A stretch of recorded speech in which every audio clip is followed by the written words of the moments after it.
Hi friends, last വീഡിയോയിൽ ചെയ്തിരുന്ന function ജനറേറ്ററിൻ്റെ കൂടെ അതിൻ്റെ കേസിംഗ് പ്രൊവൈഡ് ചെയ്തിട്ടുണ്ടായിരുന്നു. ഇതാണ് അതിൻ്റെ ഫ്രണ്ടിൽ വരുന്ന പാനൽ. അതിൽ ഹെഡ്സ് കാര്യങ്ങളെല്ലാം മാർക്ക് ചെയ്തിട്ടുണ്ട്. അപ്പോൾ ഇത് ആ വീഡിയോയിൽ അസംബിൾ ചെയ്തിട്ടുണ്ടായില്ല. വീഡിയോ അധികം ലെങ്തി ആവാതിരിക്കാൻ വേണ്ടിയിട്ടാണ് അങ്ങനെ ചെയ്തത്. അപ്പോൾ ഈ ഫങ്ഷൻ ജനറേറ്ററിൻ്റെ സർക്യൂട്ട് നമ്മൾ ക്ലീൻ ചെയ്ത് എടുത്തിട്ടുണ്ട്. അപ്പോൾ ഇനി ഈ കേസിങ്ങിലേക്ക് ഒന്ന് അസംബിൾ ചെയ്ത് നോക്കാം. ഇതിൻ്റെ കൂടെ നോബ് പ്രൊവൈഡ് ചെയ്തിട്ടുണ്ട്.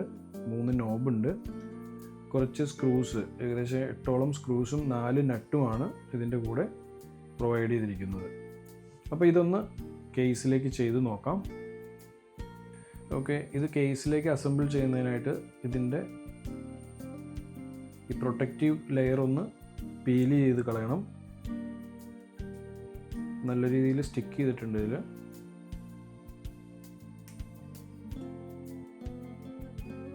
ഓക്കെ, അപ്പോൾ ബ്ലേഡ് ഉപയോഗിച്ചിട്ട് ഒരു കോർണറിൽ നിന്നും ഞാനിത് ഇളക്കിയെടുത്തിട്ടുണ്ട്.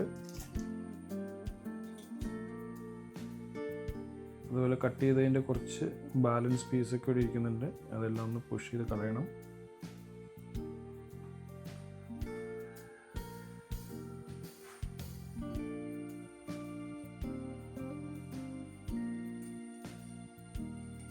ഒക്കെ ഒരു ബ്ലേഡ് ഉപയോഗിച്ചിട്ട് പതിയെ പീൽ ചെയ്തെടുത്താൽ മതി. ഓക്കെ, വളരെ ക്ലിയർ ആയിട്ടുള്ള കേസാണ്. ഓക്കെ, ഇവിടെ ഹെഡ്സ് എല്ലാം മാർക്ക് ചെയ്യുന്ന ഇവിടെ ഇത് ഒട്ടിപ്പിടിച്ചിരിക്കുന്നുണ്ട്. അപ്പോൾ അതെല്ലാം നഖം വെച്ചിട്ട് ഒന്ന് റിമൂവ് ചെയ്ത് നോക്കാം.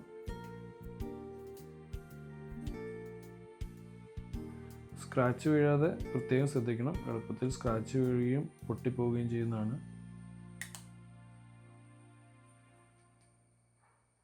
ഓക്കെ, അങ്ങനെ കേസിങ്ങിൻ്റെ പ്രൊട്ടക്ഷൻ ലെയർ എല്ലാം പീൽ ഓഫ് ചെയ്തിട്ടുണ്ട്.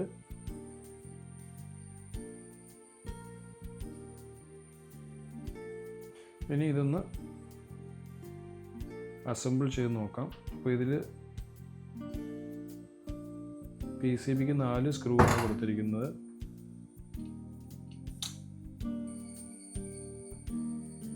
ഓക്കെ, അപ്പോൾ PCB ഇതിൻ്റെ ബാക്ക് പാനലിലേക്ക് ഒന്ന് സ്ക്രൂ ചെയ്ത് കൊടുക്കാം. പക്ഷേ ഈ സ്ക്രൂവിന് ലെങ്ത് ഇല്ല.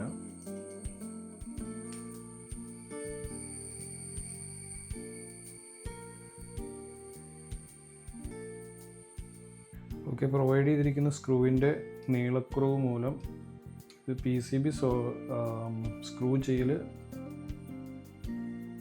സാധ്യമല്ല. അതുകൊണ്ട് ഒരു കാര്യം ചെയ്യാം, ഇതിന് പ്രത്യേകിച്ച് PCBക്ക് സ്ക്രൂവിൻ്റെ ആവശ്യമില്ല.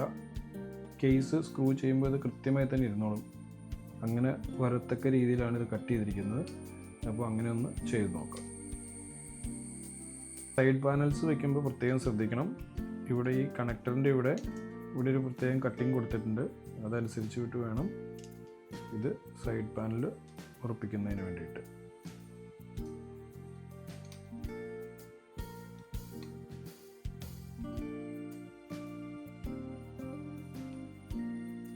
ഇനി ഫ്രണ്ട് പാനൽ ഇതിലേക്കൊന്ന് ഇൻസേർട്ട് ചെയ്ത് വയ്ക്കാം.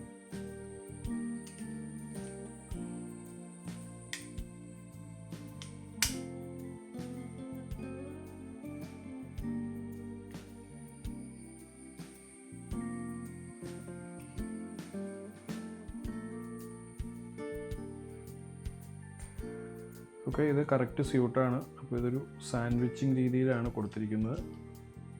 ഇനി ഈ സ്ക്രൂ ഒന്ന് ടൈറ്റ് ചെയ്ത് നോക്കാം.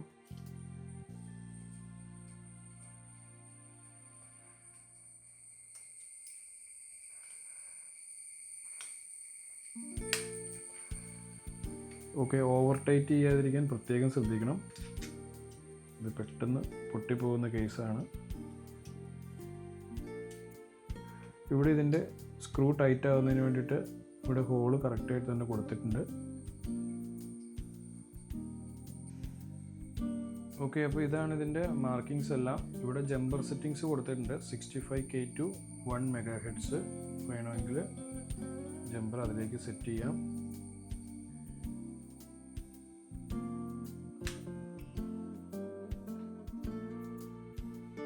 അതുപോലെ തന്നെ ഇതിൻ്റെ ആംപ്ലിറ്റ്യൂഡ് അഡ്ജസ്റ്റ് ചെയ്യണമെങ്കിൽ ഇവിടെ AMP എന്ന് എഴുതിയ ഈ വേരിയബിൾ റെസിസ്റ്റർ ഉപയോഗിക്കാം. ഫൈൻ അഡ്ജസ്റ്റ്മെൻറ്റിന് വേണ്ടിയിട്ട് ഫൈൻ എഴുതിയ നോബുണ്ട്.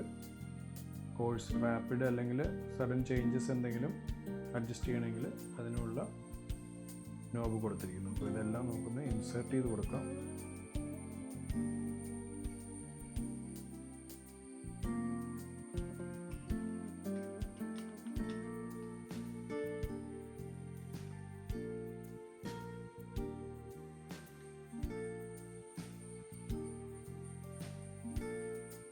ഓക്കെ, നോബെല്ലാം കറക്റ്റായി തന്നെ ഇൻസേർട്ട് ചെയ്തിട്ടുണ്ട്. അതുപോലെ തന്നെ ഇതിൻ്റെ വേവ്സ് ഔട്ട്പുട്ട് എടുക്കണമെങ്കിൽ ഇവിടെ കൊടുത്തിട്ടുണ്ട്. ഈ കണക്ടറിൽ നിന്ന് എടുക്കാം. പവർ സപ്ലൈ ഇവിടെയാണ് കൊടുക്കുന്നത്, 9 to 12 വോൾട്ട്. അതുപോലെ തന്നെ ഒരു ജമ്പർ കൂടി ഇൻസേർട്ട് ചെയ്യാനുണ്ട്. സൈൻ വേവ് അല്ലെങ്കിൽ ട്രയാങ്കിൾ വേവ് അതിവിടെ മാർക്ക് ചെയ്തിട്ടുണ്ട്. Triangle sine. അപ്പോൾ വളരെ മനോഹരമായൊരു കേസിംഗ് ആണ്. PCB സ്ക്രൂ ഇല്ലാതെ തന്നെ കൃത്യമായി തന്നെ ഇരുന്നോളും.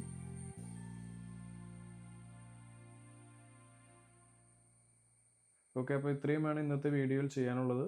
ഈ ഒരു വീഡിയോ എല്ലാവർക്കും ഇഷ്ടമായെന്ന് കരുതുന്നു. പുതിയൊരു സർക്യൂട്ടുമായി അടുത്ത വീഡിയോയിൽ കാണാം. Thank you.